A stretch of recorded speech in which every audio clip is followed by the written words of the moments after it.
একা একা খেলা করে ফাল্গুনের রাতের আঁধারে, যখন গিয়েছে ডুবে পঞ্চমীর চাঁদ, মুড়িবার হলো তার স্বাদ। চমৎকার!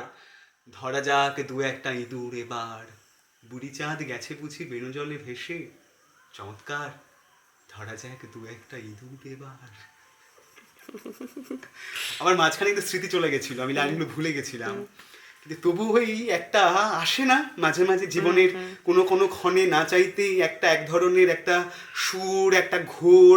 অনেকে তাকে চিহ্নিত করে ভূতে পাওয়া বলে, অনেকে বলে ভর হওয়া, অনেকে বলে ঘোর হওয়া, অনেকে বলে মোহগ্রস্ত হয়ে ওঠা, অনেকে বলে হলুদ পাখির ডানার ছাপট আমার বুকের বাদিকে লেগেছে। তারপর থেকে এখানটা ফোপরা হয়ে গেছে। যখন বাতাস বয়, সেই বাতাসটা বুকে এসে রবীন্দ্রনাথের গানে দূরে কোথাও দূরে দূরের মতো করে বাজে।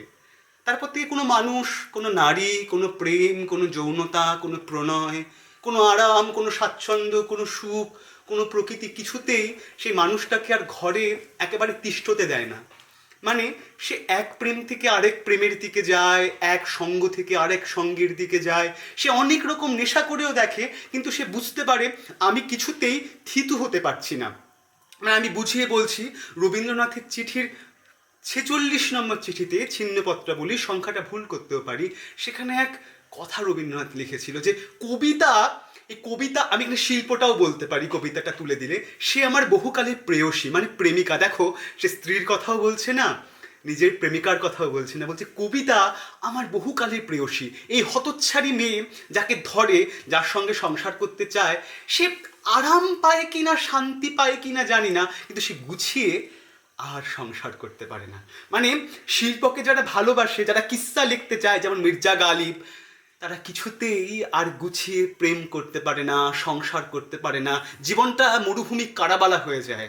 মানে এই প্রেয়সীকে যারা আটকে ধরে, তাদের আর কিচ্ছু করা হয়ে ওঠে না। কিন্তু রবীন্দ্রনাথ শেষ বলছেন, জীবনে জ্ঞাতসারে এবং অজ্ঞাতসারে আমি অনেক জায়গায় অনেক মিথ্যে কথা বলেছি, কিন্তু কবিতায় আমি কখনো কোনো মিথ্যে কথা বলিনি।